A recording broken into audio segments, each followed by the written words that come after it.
Francisco, ¿qué piensas tú sobre sobre lazos de unión entre las personas de buena fe, personas de espíritu noble, de las nacionalidades eslavas, encabezadas por Rusia, y también de las nacionalidades hispanas? Obviamente, bueno, aunque sea nominalmente, tiene que estar encabezado por España como el origen de la hispanidad siempre es de España. Como yo sé que tú es un tema para ti importante y aquí tienes este libro, posees este libro que se llama Filosofía del Imperio y la Nación del siglo XXI, ensayo sobre el problema político de las Españas y las Rusias.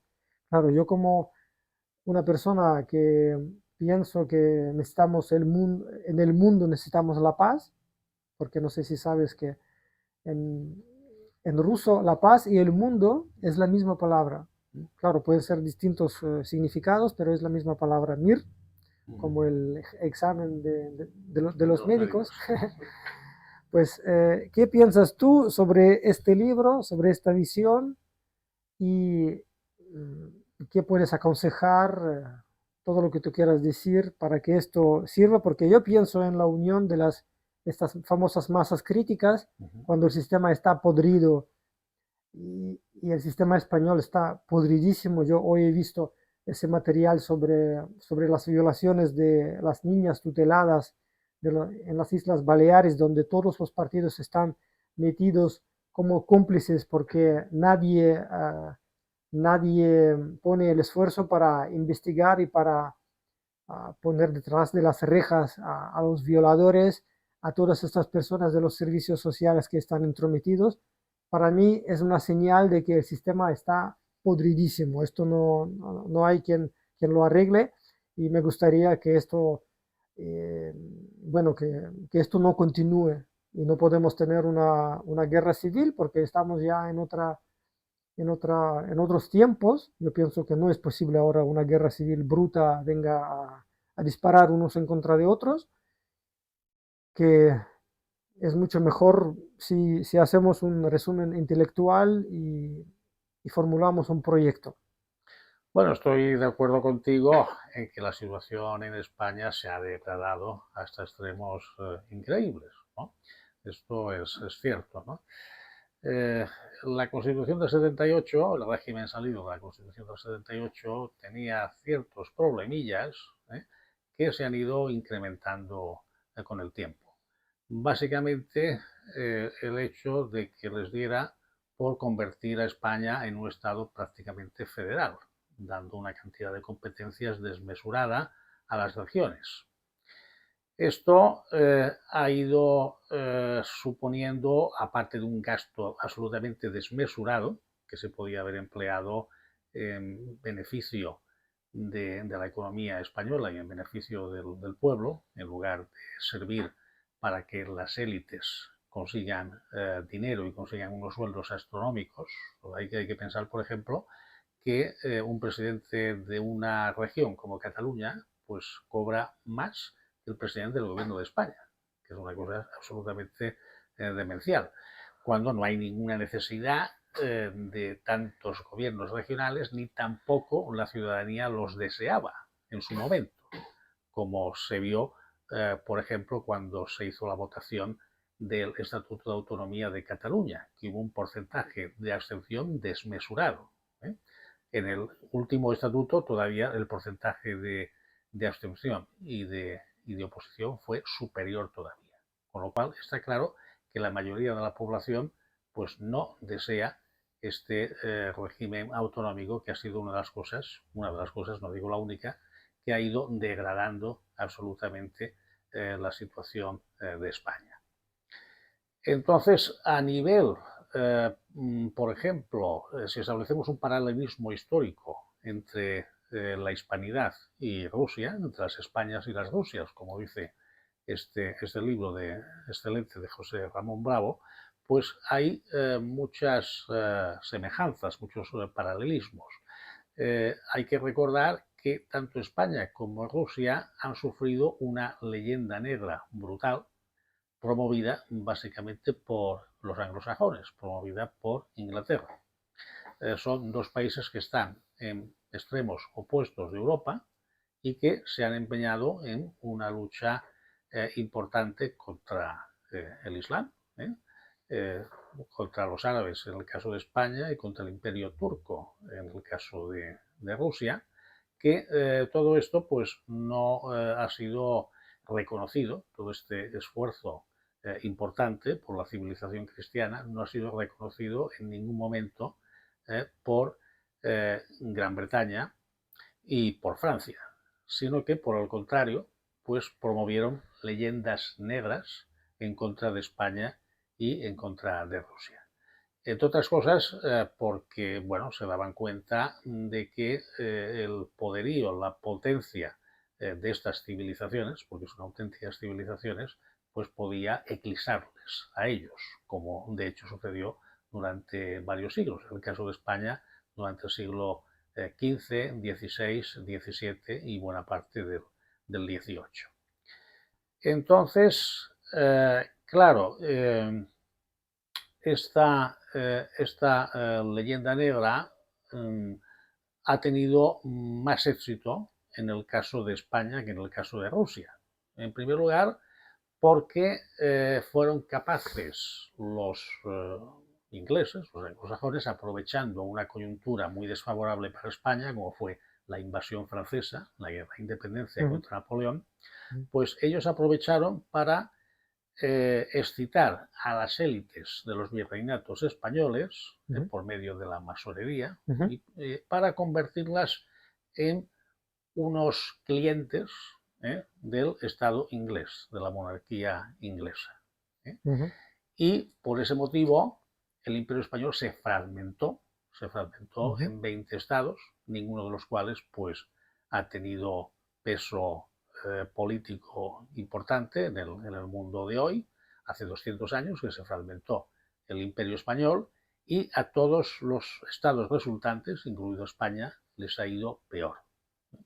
En el caso de México, por ejemplo, tal vez ha sido el caso más sangrante, ¿no? Porque era posiblemente el territorio más civilizado del mundo en el siglo XVI-XVII, con una enorme riqueza y una gran población y un inmenso territorio que nada más independizarse de España, pues prácticamente en pocos años perdió la mitad a manos de Estados Unidos. El 50% del territorio mexicano, formado por estados como California, Texas, Florida, aunque bueno, Florida fue comprada a España directamente, pero bueno, la mitad del territorio mexicano pasó a formar parte de la Unión Norteamericana después del Tratado Guadalupe Hidalgo, en 1848, si no recuerdo mal. Es decir, que ha sido un auténtico desastre, para el imperio hispánico. En el caso de Rusia, esto no ha sucedido así. Has dicho ya muchas cosas, me gustaría desarrollar algunos temas que acabas de decir. Y bueno, fuimos para abajo, ahora vamos para arriba, como es lo más fácil. Dices que en 1848 México perdió el 50% de sus tierras, ¿verdad? Y cuando el pueblo mexicano celebró su dichosa independencia que tanto deseaba, ¿en qué año fue? Pues en 1823, si no recuerdo mal, bueno, fue una independencia que francamente no tuvo consecuencias demasiado buenas si comparamos con la situación anterior, especialmente para las grandes masas de indios, que estaban con muchos derechos y protegidos y con derecho a sus tierras, las cuales les fueron arrebatadas por las nuevas élites gobernantes, que eran criollos precisamente, que eran blancos, o sea, españoles. Los nuevos dueños no fueron tan benevolentes como los españoles. En absoluto. Bueno, más que los españoles habría que hablar pues del Imperio Español, de la monarquía católica, porque a fin de cuentas los blancos criollos pues también eran españoles, también eran de origen español. O sea, si tuviéramos el pasaporte tendrían un solo pasaporte, los españoles y los mexicanos y todos estos países, los virreinatos, ¿no? Sí, bueno, efectivamente eran los virreinatos americanos eran parte de España. No es que fueran territorios en poder de España o Mm, colonias, como ujú, pasaba con el caso de los ingleses. ajá, No, eran reinos integrados en la monarquía española. ujú, Un súbdito de México o un súbdito del virreinato de la Plata, pues estaba en igualdad de condiciones con un súbdito de la península. ¿eh? Había, bueno, eran virreinatos, había virreyes, como en la península. En Cataluña había un virrey que ajá, mandaba aquí en nombre del rey, lo mismo que en México o lo mismo que en el Perú. mm. ¿eh? Es decir, que en este aspecto hay que decir que España nunca tuvo colonias. Aquello no eran colonias, aquello eran parte de la monarquía española. Y cuánta entonces mentira tenían que regar y echar con camiones y con palas y todo para crear esa imagen distorsionada, hispanófoba Uh -huh. de España, tan colonialista, tan sangrienta. Yo me acuerdo de una experiencia con un chico negro, Uh -huh. que bueno, tú acabas de conocer hoy que yo gestionaba una casa en Barcelona. Entonces yo tenía un chico negro en casa, Xavi, un chico negro nacido aquí en Cataluña y fue adoptado por una familia catalana. Uh -huh. Entonces es un catalán pero negro. Entonces cuando yo le dije que yo estaba en Vox intentando curar la rusofobia de Vox, porque en Vox son claramente rusófobos. Estamos hablando aquí de la hispanofobia y para mí son dos hermanas perversas o dos enfermedades mortales de la humanidad. Dos de ellas, hay muchas más, que sería otro tema, vamos por temas, ¿no? Entonces, pues cuando yo le dije que yo estaba en Vox y sin saber nada él lo que yo hacía en Vox, porque yo en Vox obviamente yo no estaba diciendo Jail Franco o venga vamos con la división azul a por el oro español, ¿no? Yo esas cosas no les decía. Yo obviamente quería pues que en Vox viesen su error, que están todavía en el siglo pasado, que tienen ideas muy inciertas y las mismas ideas que tienen los hispanófobos, las mismas ideas rusófobos están en Vox, en ese partido, ¿no? Y debería evolucionar porque vivimos en la era de YouTube, tú puedes encontrar lo que te dé la gana y más en YouTube. Entonces este chico se puso, casi se muere, ¿por qué? Y claro, para mí, para un filósofo, para mí, yo puedo, pues, yo ni soy un fanático religioso y por lo tanto me parece bien que, que los españoles algunos digan me cago en Dios, me parece, pues, bueno, si lo hacen ellos, pues además dioses hay de muchos, No, no, es una expresión demasiado grata para hay, nadie. ya. Bueno, pero claro, yo no soy un fanático. Por, uh, si alguien pudiera decir lo mismo sobre Stalin, por ejemplo, yo no le voy a ir a la yugular. O sea, Stalin, aunque piense sobre Stalin, pues recibí la segunda versión sobre Stalin, porque también existe la Stalinfobia, Uh -huh. o sea, la demonización de varios líderes buenos como Francisco Franco. Bueno, pues a qué voy, que este chico leyó, este chico recibió su dosis fuerte de la hispanofobia desde un libro que se llama Las venas abiertas de Latinoamérica, Uh -huh. de un tal Eduardo Galeano, Sí. que para mí antes era un héroe porque apareció en la Plaza de los Indignados 2011 aquí en esta ciudad, en Barcelona. Apareció Eduardo Galeano, pues ver ese proceso de empoderamiento. Estaba mayor ya, porque ya Sí, estaba sí, sí. mayor. Y nada, claro,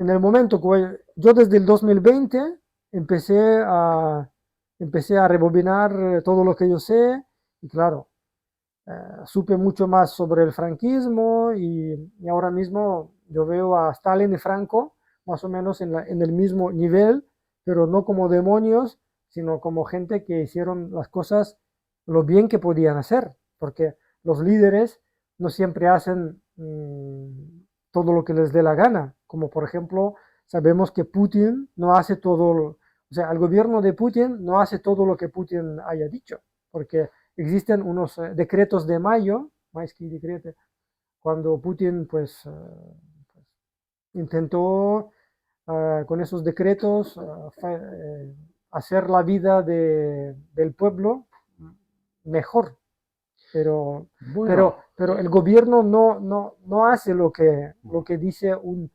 presidente, digamos, neoliberal, o liberal, porque en Rusia quizás no hay todo el liberalismo, pero hay bastante, yo creo que liberalismo y deben ya, bueno, quizás bueno, poco a en todo poco lo están caso, quitando el liberalismo este. apuntando sobre lo que tú decías, bueno, en el caso de Franco y de Stalin, pues, estamos hablando de dos dictaduras, evidentemente, eso hay que aceptarlo, pero bueno, no siempre las dictaduras todo lo que hacen es malo. Y en el caso, por ejemplo, de Franco, pues es cuando se hizo auténticamente la revolución industrial en España. Y en el caso Por ejemplo. de Stalin, pues algo parecido, con la Y, gran industrialización que se hizo en los años 30. Por supuesto, no vamos a entrar ahora en otro tipo de detalles, pero siempre hay que saber reconocer la realidad histórica y no deformar los hechos históricos simplemente porque no compartamos la visión ideológica de un determinado líder. O sea, mm, en la historia hay que explicar las cosas tal como han mm. sucedido, entiendo yo. Y la clase media española que fue creada durante el franquismo. Sin duda ninguna.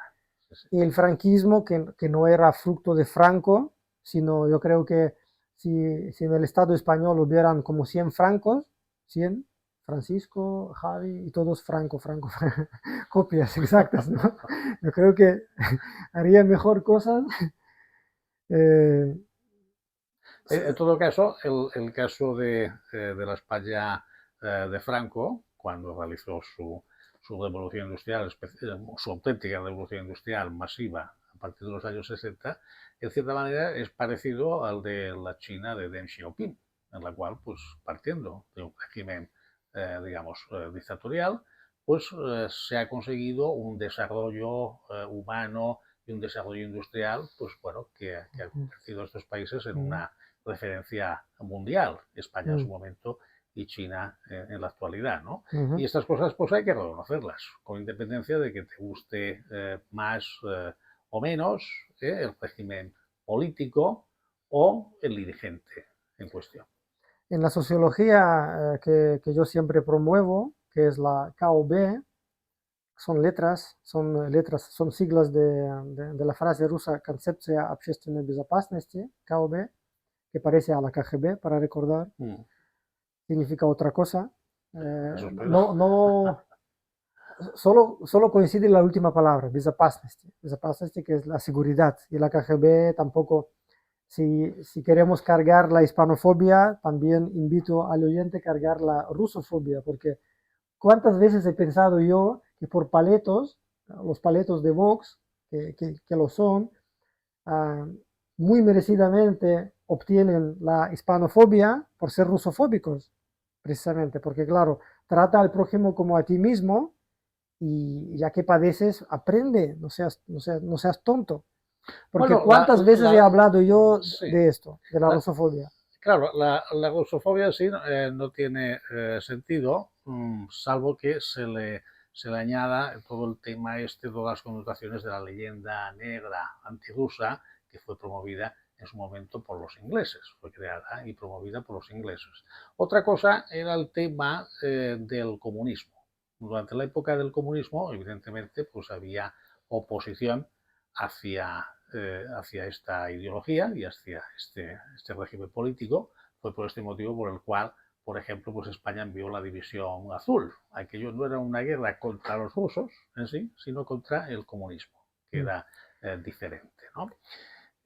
Entonces, claro, esto es preciso distinguirlo muy bien, porque de lo contrario podemos encontrarnos en situaciones un tanto absurdas. Porque, por ejemplo, la Rusia de hoy, la Rusia de Putin, pues no es un régimen comunista en absoluto. De hecho, ha roto absolutamente con el comunismo. La Iglesia Ortodoxa rusa tiene un peso extraordinario dentro de la vida rusa y dentro de la sociedad rusa, algo parecido al peso que tenía la Iglesia Católica en la época de Franco.